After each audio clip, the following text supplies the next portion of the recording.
है और आज का हमारा जो विशेष है वो भी यही है जिस पर हम चर्चा करेंगे। आज का हमारा विशेष है भ्रष्टाचार पर वार, सियासत क्यों।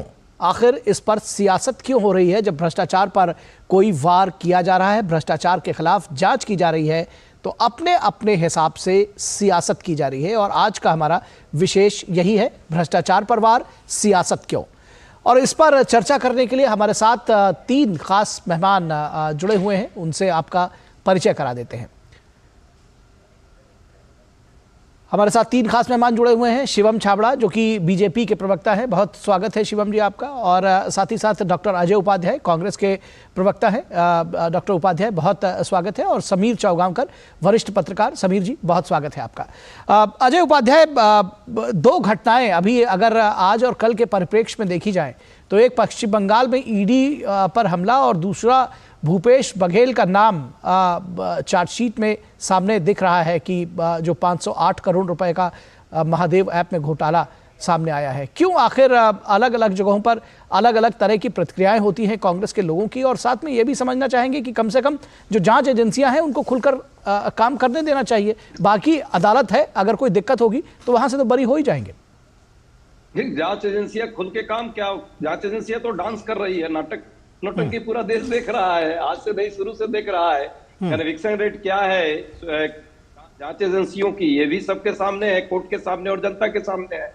आपके माध्यम से जनता को ये सूचना भी मिल ही रही है कि 0.05% का भी कन्विक्शन रेट नहीं है। और जिस तरह से पिछले 8-9 साल में इस सरकार ने इन जांच एजेंसियों का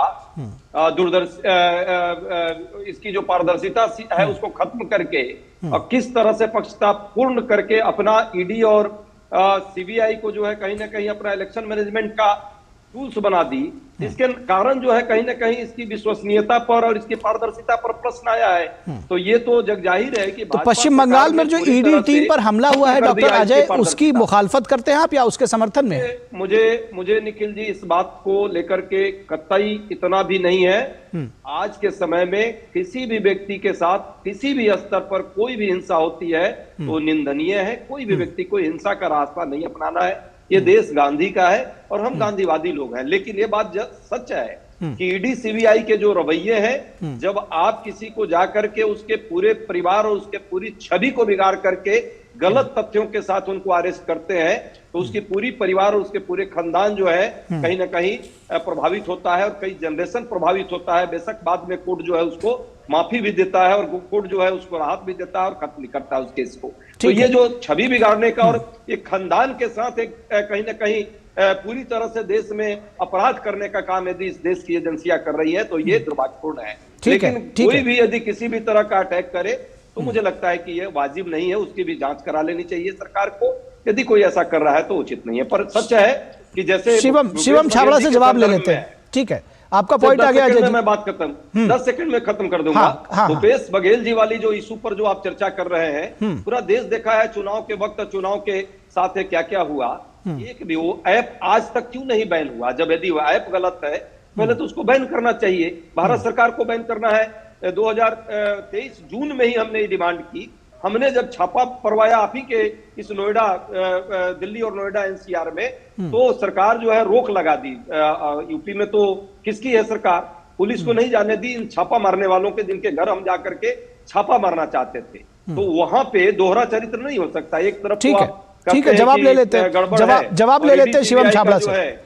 ठीक है, जवाब ले लेते हैं शिवम ठीक है, शिवम छाबड़ा से जवाब ले लेते हैं। शिवम छाबड़ा जी, एक तो ये कह रहे हैं कि कन्विक्शन रेट नहीं है और ये जो जांच एजेंसियां हैं ये परेशान करने के लिए, छवि धूमिल करने के लिए जानबूझकर इस्तेमाल किया जा रहा है। यही भूपेश बघेल के मामले में किया जा रहा है और यही जो दूसरे मामले हैं उसमें। देखिए, सबसे दुर्भाग्यपूर्ण चीज क्या है कि जब भ्रष्टाचार को कांग्रेस पार्टी संरक्षण करती है तो ये नहीं सोचती कि उसका देश भर में क्या मैसेज जाता है। मैं तो सीधा सीधा उनसे ये पूछना चाहता हूँ, यदि किसी पे आरोप है तो उसका ईडी जांच कर रही है तो उसको उसमें सहयोग करना चाहिए कि उसका विरोध करना चाहिए। अगर सहयोग करेंगे, दूध का दूध पानी हो जाएगा, तो उनके पेट में दर्द क्यों है इसका समझ में नहीं आ रहा है। पहली बात आपने बंगाल की कही, तो बंगाल के अंदर में राशन घोटाले में जिस प्रकार की ईडी की जांच हुई, आप कल्पना करिए उनको जाकर के वहां पे रेड नहीं करने दी गई और रेड करने के लिए जो टीम गई उनके साथ किस प्रकार का हिंसा की गई। आप उस बात से अंदाजा लगा सकते हैं कि बंगाल के अंदर में जंगल राज है, वहां कानून का शासन नहीं है, मुख्यमंत्री के संरक्षण में, वहां की मुख्यमंत्री के संरक्षण में लोग बेलगाम हैं। इस बात का संरक्षण दे रही हैं कि उनके मंत्री, उनके विधायक, उनके नेता लगातार भ्रष्टाचार को संरक्षित कर रहे हैं। इससे दुर्भाग्यपूर्ण स्थिति हो नहीं सकती निखिल भाई। और मुझे लगता है कि शायद अधीर बाबू ने भी शायद जिस बयान को जो बयान दिया है, अजय बाबू उसको कैसे डिफेंड कर रहे हैं मुझे नहीं पता, लेकिन अधीर बाबू ने भी इस बात को स्वीकार किया है कि कानून का कोई शासन पश्चिम बंगाल में नहीं। तो अब आप बताइए ना कि अगर जांच एजेंसी जांच नहीं करेगी तो भ्रष्टाचार को कैसे उजागर करेगी, इसका भी जवाब दे दीजिए। केवल बतियाने से तो काम बनेगा नहीं। दूसरी बात, महादेव ऐप की जो भी अजय भाई कह रहे थे, महादेव एप्लीकेशन के जो क्रियान्वयन हुआ है उसके अंदर में 500 करोड़ से भी अधिक का लेन देन तत्कालीन मुख्यमंत्री छत्तीसगढ़ के जो है भूपेश बघेल जी के साथ किया गया, जिसका पूरा फंड किसके पास गया। मैं तो एक कदम आगे जाके कह रहा हूं कि आखिर 500 करोड़ का जो गबन किया गया, 500 करोड़ रुपए का जो एक भ्रष्टाचार किया गया, जो उनको किकबैक मिला सो कॉल्ड, वो किसके पास गया भाई? क्या भूपेश बघेल केवल एकमात्र प्राइम एक्यूज्ड है? मैं तो एक कदम आगे जाके पूछना चाहता हूँ। या फिर इनका जो धन आया वो किस किस में दिल्ली में बटा या कहां बटा? इसका जवाब कांग्रेस पार्टी को तैयार करके रखना चाहिए, क्योंकि ईडी इस देश के अंदर में जांच एजेंसी किसी भी प्रकार से किसी जब पूछेगी तो इसका जवाब भी उनको तैयार करके रखना चाहिए, इनको सोचना चाहिए। और कहीं ना कहीं आप देखिए जनता के पैसे का किस प्रकार से मुझे लगता है कि महादेव एक्ट तो एक ऐसा उदाहरण है जो सबके सामने आ गया, लेकिन वहां पर आप कल्पना करिए चावल की खरीद में घोटाला हो गया।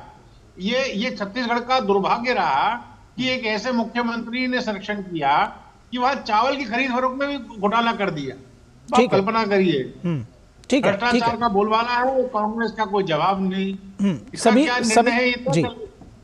ठीक है, समीर जी को जोड़ते हैं। समीर जी, जो दरअसल देखा जाए जो मुख्य सवाल है कि भ्रष्टाचार पर जब भी कोई कार्रवाई होती है तो उसके पीछे सियासत होने लगती है, चाहे वो दिल्ली के जो तमाम शराब घोटाले से लेकर आप बात करें या धीरज साहू के ठिकानों से करोड़ों करोड़ रुपए मिलने की बात करें, पश्चिम बंगाल में रुपए के ढेर मिल रहे हैं। आपने जो महादेव ऐप की बात की उसमें एक व्यक्ति के पास से 5 करोड़ 39 लाख रुपए उसके घर से बरामद किए गए, उसके बाद ये पूरी मनी ट्रेल निकल कर आ रही है। लेकिन जैसे ही बात होती है वैसे ये शुरू हो जाता है कि भाई ये जो एजेंसीज हैं वो जानबूझकर हमारे पीछे छोड़ दी गई हैं, राजनीतिक बदले की भावना से कार्रवाई की जा रही है। तो आखिर भ्रष्टाचार के खिलाफ फिर कार्रवाई कर कैसे पाएंगे? देखिए, निश्चित रूप से मैं आपको बताना चाहता हूँ। देखिए, शराब घोटाले में जब मनीष सिसोदिया अरेस्ट हुए थे, 26 फरवरी को अरेस्ट हुए थे, आज 10 महीने होने को आ गए। मनीष सिसोदिया की बेल नहीं हुई हाई कोर्ट से और सुप्रीम कोर्ट से। उसके बाद संजय सिंह 4 अक्टूबर को अरेस्ट हुए थे, अभी 4 तारीख को ही 4 जनवरी को उनको 3 महीने अरेस्ट को पूरे हो चुके हैं। संजय सिंह की भी बेल नहीं हो पा रही है। इसके पहले आप देखेंगे पार्थ चटर्जी बंगाल के अंदर 20 करोड़ रुपए, पार्थ चटर्जी ममता बनर्जी के मंत्री के यहाँ से 20 करोड़ रुपया निकला था, वो अरेस्ट हो चुके थे। मुझे लग रहा है कि ईडी अगर छापेमारी कर रही है तो कभी ऐसा लगा कि ईडी ने छापेमारी की और ईडी को कुछ हाथ में नहीं लगा। ईडी को जहां छापेमारी कर रही है, ईडी वहां से कैश निकल रहा है। अभी कांग्रेस के एक राज्यसभा सांसद के धीरज के यहाँ से कितना कैश निकला था? साहू के यहाँ से 300 करोड़ रुपया कैश निकला। क्या वो राजनीति से प्रेरित छापेमारी थी? ईडी ने छापा मारा, उससे घर से पैसा निकला। मुझे लग रहा है कि अगर किसी के पे होता है, असीम दास के पास से 5 करोड़ रुपया निकला महादेव ऐप के मामले में। मुझे लग रहा है कि जांच एजेंसी पर भरोसा करना चाहिए। जांच एजेंसी अगर कुछ गलत करेगी तो हाईकोर्ट और सुप्रीम कोर्ट बैठे हुए। अगर ईडी अगर राजनीतिक रूप से प्रेरित होकर कार्रवाई करेगी तो वह इन व्यक्तियों के खिलाफ कोई सबूत पेश नहीं कर पाएगी और कोर्ट में फटकार खाना पड़ेगा। मुझे ऐसा लगता है कि एजेंसी को फ्री हैंड देना ही पड़ेगा। अगर आप भ्रष्टाचार करोगे तो एजेंसी जांच भी नहीं करेगी। बंगाल के अंदर ममता बनर्जी ने जो वामपंथियों का जहां उन्होंने इतना आतंक और हत्याएं की और जितना रक्त रंजित किया बंगाल को, उससे 2 कदम आगे चली गई। अगर आप तृणमूल कांग्रेस को वोट नहीं देगा तो आपकी हत्या कर दी जाएगी, आपका घर जला दिया जाएगा। किसी बूथ पे तृणमूल कांग्रेस उम्मीदवार हार रहा होगा तो बूथ कैप्चरिंग कर ली जाएगी। मुझे लगता है कि ये ममता बनर्जी ने पश्चिम बंगाल की राजनीति में शुरू कर दिया है कि हम हिंसा के दम पे हम सब करेंगे। हम वोट नहीं दोगे तो हत्याएं करेंगे, लूटपाट करेंगे, करप्शन करेंगे। करप्शन के ऊपर कोई कार्रवाई करने एजेंसी आएगी तो उस पर हम हमला करेंगे, उसकी जान लेने की कोशिश करेंगे। आज उस घटना को 2 दिन हो चुके। क्या ममता बनर्जी का एक बयान आया है? क्या ममता ममता बनर्जी ने उन अधिकारियों से जाकर जो अस्पताल में भर्ती है ईडी के, उनसे मिलने की कोशिश की है कि आपके साथ गलत हुआ है? लॉ एंड ऑर्डर की सिचुएशन क्या है? मुझे लग रहा है कि एजेंसी को काम करने दीजिए ना। अगर कुछ गलत हो तो हाईकोर्ट सुप्रीम कोर्ट है ना। अगर आपको लगता है कि एजेंसी गलत करे तो आप हाईकोर्ट सुप्रीम कोर्ट जा सकते हो। ठीक है, डॉक्टर अजय उपाध्याय का इस पर जी समीर जी आपका पॉइंट आ गया। डॉक्टर अजय उपाध्याय का इस पर व्यू ले लेते हैं। डॉक्टर अजय उपाध्याय, जब भ्रष्टाचार के खिलाफ कार्रवाई करने की बात कही जाती है, कोई भी सरकार हो, लेकिन जब इस तरह की बयानबाजी और इस तरह की बचाव के लिए आदमी सब सामने खड़े हो जाते हैं, सियासत उस पर शुरू हो जाती है, तो कहीं ना कहीं ये पूरे देश में संदेश जाता है कि भ्रष्टाचार का बचाव भी कहीं ना कहीं किया जा रहा है। और चाहे वो पश्चिम बंगाल की घटना हो, चाहे वो महादेव ऐप से जुड़ी हुई बात हो, चाहे धीरज साहू की बात हो, एक पूरी लंबी फहरिस्त है। आप भली भांति परिचित हैं। आपको नहीं लगता है कि जो अदालत तक का काम है वहां तक जाना चाहिए, कम से कम थोड़ा इंतजार करना चाहिए? एकदम अच्छा प्रश्न है। और अदालत में तो लोग गए हैं ना, यही ईडी को कई बार फटकार लगी है, पहली बार नहीं है। हाँ, समीर जी को ये ज्यादा जानकारी होगी और आपको भी जानकारी है और देश की जनता को भी जानकारी है कि कन्विक्शन रेट कितना आया, बाकी लोगों को किस तरह छवि बिगाड़ने के लिए 6000 लगभग लोगों पर ये कार्रवाई की गई और लगभग 124 लोगों से ज्यादा जो है कोर्ट में भी ये लोग नहीं खड़ा कर पाए चीजों को, और बहुत मिनिमम जो है कन्विक्शन हुआ है। ठीक है, जहां तक बात आपने कही कि कैसे बाकी ऐप पर, तो बात भ्रष्टाचार पर सियासत कर कौन रहा है? मोदी जी ने तो ताली ठोक ठोक के कहा था ना अजीत पवार पर। अजीत पवार के बारे में 70,000 करोड़ का घोटाला तो कहा था, एक सप्ताह बाद वो इनके पार्टी में बड़े ईमानदार व्यक्ति हो गए और अभी उप मुख्यमंत्री हैं। कार्रवाई हो रही है क्या? ये येदियुरप्पा जी पर क्या कोई कार्रवाई हुई है क्या? यही राजनीति है कि आपके साथ जो लोग हैं वो तो बड़े सद हरिश्चंद्र हो गए। मोदी मेड मशीन जो है वो जो है वॉशिंग मशीन, उसमें धुल जाता है। बाकी लोगों पर बदले की कार्रवाई आप कर रहे हैं। इसीलिए विश्वसनीयता इस संगठन और इस ईडी और सीबीआई की खत्म हुई है, क्योंकि इसको बदले के भाव से और राजनीतिक सियासत के बचाव के लिए कहीं ना कहीं इसका नहीं, जब नोट बरामद हो रहे हैं डॉक्टर अजय उपाध्याय, जब नोट बरामद हो रहे हैं, जब कार्रवाई हो रही है, जब पेपर्स बरामद हो रहे हैं, ऐसे समय में हमला करना, ऐसे समय में सियासत करना, ये कहीं ना कहीं उसको तो डिमोरलाइज करने जैसी बात हुई ना। निखिल जी, भूपेश बघेल के बारे में जिस तरह छवि चुनाव के टाइम बर्बाद की गई और अब भी की जा रही है, मैं पूछना चाहता हूं, हमारे साथी हैं और शिवम जी बहुत ही विद्वान व्यक्ति हैं, जरा वो बताएं तो ऐप को क्या बैन नहीं किया जाना चाहिए? जिस ऐप के कारण ये सारा आप जो कहानी बना रहे हैं, ऐप यदि गलत है तो उसको तो पहले बैन करना चाहिए। और लगातार उसी मुख्यमंत्री ने, भूपेश बघेल जी ने और कांग्रेस के लोगों ने लगातार मांग की पिछले 1 साल में सरकार से कि उस ऐप को पहले बैन करो और ऐप का जो मालिक है उसको अरेस्ट करो। उस समय अरेस्ट नहीं होती, अचानक मालिक चुनाव के 3 दिन पहले आ जाता है और ये कहानी बनाता है और ईडी के सामने वो खड़ा होता है। खैर, एक साल पहले भूपेश बघेल का ये बयान तो खैर मुझे नहीं मालूम है, शिवम छाबड़ा इसको बताएंगे। एक साल पहले का बयान तो मुझे कम से कम नहीं मालूम है, बाकी लोगों को मालूम होगा। समीर गांवकर जी हो सकते हैं, शिवम छाबड़ा जी इसका जवाब देंगे। जी कह रहा हूं कि 1 साल पहले के बयान नहीं, लिखित में केंद्र सरकार को ठीक है इस ऐप को बंद करें। ठीक है शिवम छाबड़ा जी, कार्रवाई अगर हो रही है तो ये कह रहे हैं कि पहले से हमने आगाह किया था। अजय बाबू, सीधी स्पष्ट सी बात है, यदि ऐप अच्छी है बुरी है उसका निर्णय सरकार कर लेगी, ये जांच एजेंसी कर लेगी, लेकिन इसका भ्रष्टाचार से क्या लेना देना भाई? आप मुझे उसका जवाब दीजिए ना। भूपेश बघेल जी का 500 करोड़ रुपए का लेन देन का मामला सामने आया है, ईडी ने उसको अपनी चार्जशीट में नामजद किया है, उसको आप कैसे जस्टिफाई कर रहे हैं सर? इसका तो जवाब दीजिए।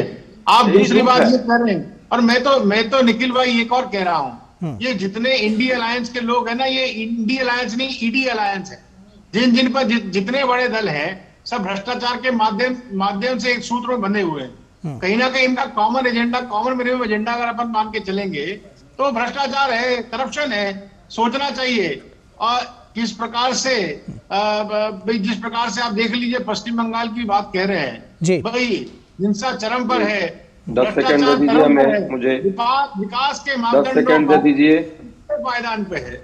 डॉक्टर अजय उपाध्याय, समय बिल्कुल नहीं है, समय बिल्कुल नहीं है। मैं शिवम छाबड़ा को भी बीच में रोक रहा हूँ। अजय, डॉक्टर अजय, बिल्कुल समय नहीं है। मैं समीर जी के पास जाऊंगा आखिरी कमेंट्स के लिए। समीर जी, आपको लगता है कि जो भ्रष्टाचार का दानव है उसके खिलाफ कार्रवाई करने के लिए अगर इस तरह से पॉलिटिकल मिलियज की बात जहां तक आ रही है, पॉलिटिकल जिसको कहते हैं टर्बुलेंस एक क्रिएट करने की बात आ रही है, उससे कहीं ना कहीं भ्रष्टाचार पर जो वार है उसको कहीं ना कहीं कमजोर करने की कोशिश की जा रही है?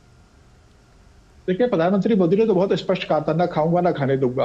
और उसके बाद प्रधानमंत्री मोदी ने राजस्थान में चुनाव प्रचार अभियान के दौरान भी कहा था कि बड़े बड़े मगरमच्छ जो अभी बचे हुए उन पर सब पर कार्रवाई होगी।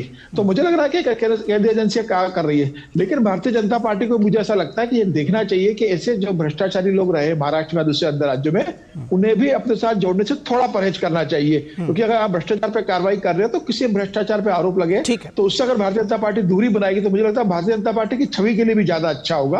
हालांकि ये सही है कि अगर केंद्रीय एजेंसी कार्रवाई कर रही है तो इससे सभी दलों का स्वागत करना चाहिए। और दूध का दूध पानी का पानी तो हाईकोर्ट में और सुप्रीम कोर्ट में हो रही है। केंद्रीय एजेंसी को सब पेश करना पड़ेगा। पूरे देश के राजनीतिक दलों को मिलकर भ्रष्टाचार के खिलाफ कार्रवाई में एक साथ आना चाहिए और मुझे लगता है तभी यह कार्रवाई सारी सार्थक होगी। आपकी जो बात है लास्ट पॉइंट की, सभी दलों को एक मिलकर कम से कम भ्रष्टाचार के खिलाफ आना चाहिए। 75 वर्षों से यह भ्रष्टाचार जो है वो विकास पे एक बड़ा बाधक रहा है। सभी दलों को एक साथ आना चाहिए। डॉक्टर अजय उपाध्याय कुछ कहना चाह रहे हैं, हम अगली बार फिर इस चर्चा में आपको जरूर शामिल करेंगे। आज हमारे पास वक्त बस इतना ही है।